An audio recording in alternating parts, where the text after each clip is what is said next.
If now a community is particularly run down, the only work that remains is work outside, a job outside.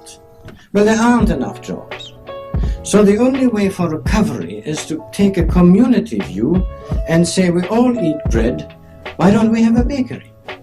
Why do we spend our few dollars on buying bread from some monster bakery a few hundred miles away, and then we don't even get bread?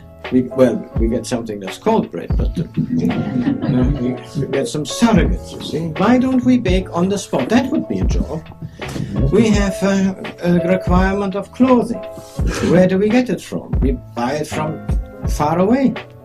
Why don't we set up some, at least, clothing manufacturer in our community, etc., so you can go all the way around. Now, this would be constructive work.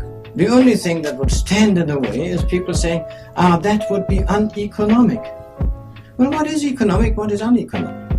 Well, of course, it has to compete.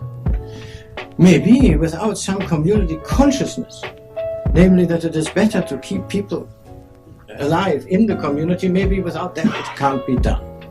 But what I would say is, if we apply our mind to it, we can have small-scale bakeries, small-scale this, that, and the other, totally competitive. Because if it's small enough scale, it will work without substantial overheads, it will work without substantial administrative costs and transport costs. And it can also be much more flexible in meeting the specific requirements of the community. This would be a way of really finding jobs or activities or income for people in these communities.